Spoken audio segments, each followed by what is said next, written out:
How official. Yeah. Welcome back, everybody. We are here today for another one of your questions about work. And this week, we're going to be answering all questions targeted at new grads because so many people are graduating now. And congratulations. Welcome to adulting or something. I don't know. I think today is day 200 even. I could be mistaken about that. Let's not worry about that. And I'm Roy. For those of you joining us for the first time, I'm Roy. I'm a startup investor in the future of work. And I'm here with Ishita, who is a special guest because she's somebody on our team right now. So Ishita is what we call a VC fellow, which means she's spending a few months with us practicing and learning the tradecraft of venture capital. And before that, her first job out of school was at ShareWorks, which is part of Morgan Stanley. I don't know if it was part of Morgan Stanley when you were there, part of it the whole time. Anyway, you can tell. But the question today is, I'm trying to apply for my first job. It seems like I'm stuck. And I hear this all the time, right? I'm lobbing in resumes. I'm hitting apply on the website. What do I do?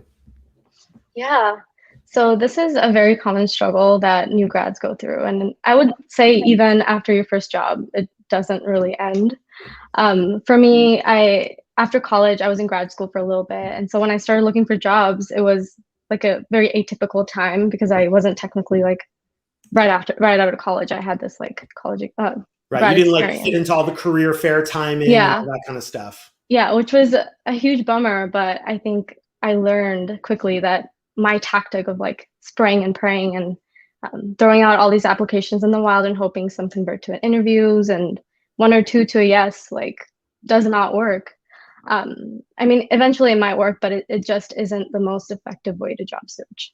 And how I landed ShareWorks was I came across a job fair. It was for, not for new grads, but I struck up this conversation with this head of product at ShareWorks, and then the rest is history.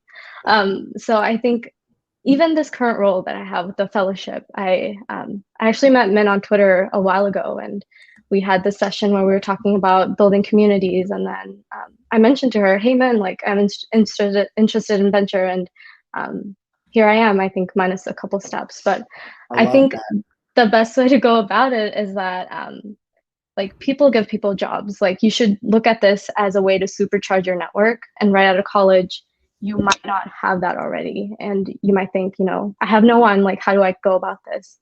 I would say like to start off, being very clear about what you want. So when you meet people and you reach out to your alum or people from previous internships, they know exactly what you want, and then they can intro you to people. And then if an opportunity comes along, they know exactly who to ping. So I think it might take a while, but in this process, you're talking to a bunch of people and you're learning a lot and you're becoming like crystal clear of your goals. And I think that comes in handy even down the road in your career. So you're not just like putting out applications and doing nothing. Totally. You're building the asset of the skill of knowing how to search. Yeah. And I think the other thing is people look at the job search and their North Star metric is number of yeses. But I think you should look at it as number of interviews or number of intros that you got in this process, because it's all learning and you're like building yourself up. And really the ultimate metric is did you get one yes from the place that was optimal? Everything else is serving that. I love those perspectives. Anything else you wanted to share? No, I think that kind of says it all. I think I've talked to a bunch of people who've been in this position where it's tough and to get a job even in the pandemic, and all it takes is going out there and talking to people. And I know, and it's surprising. I think, I think you hit two issues. One is the kind of spray and pray applying on websites, and the other is the being able to articulate your goals and what you want. And on the spray and pray, I think that the reason people do it is it's less scary to hit click and apply than it is to talk to a person. And so if you're avoiding fear, that's going to express itself in your struggle to get a job. The other thing is people are like, well, I can't they know they have to apply to a lot of things because it's a numbers game. And then they assume that what they should do is just repeat same cover letter, minor customizations. And I think that is a huge mistake. Like you do not get to choose between numbers and customization. You have to do both.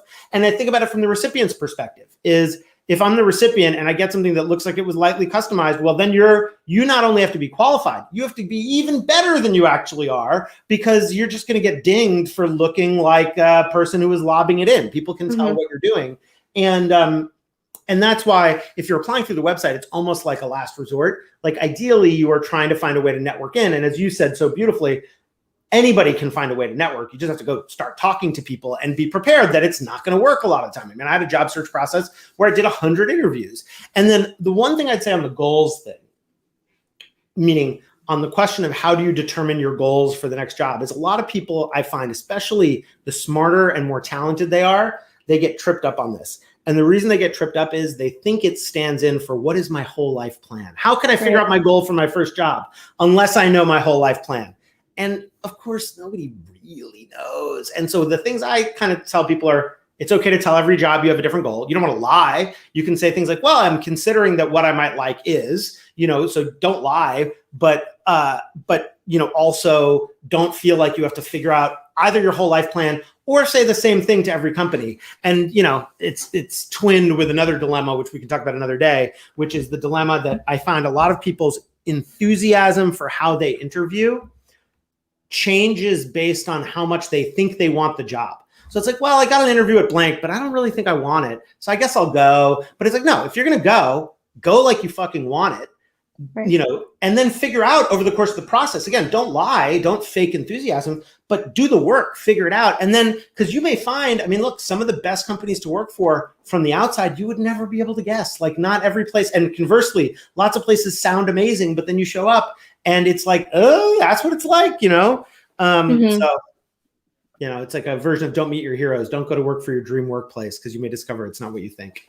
Yeah. And I think it's a two-way street too, because people think that, they need to get just a job, but it's like, this is for you too. This is your career. You need to make sure that you're getting something that you're actually like caring for or like passionate about.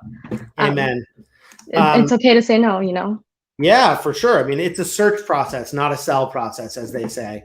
All right. Well, that is we gave people some great not advice. And for those of you watching for the first time, it's not advice because we're not telling you do this. What we're offering is Ashita's perspective, my perspective.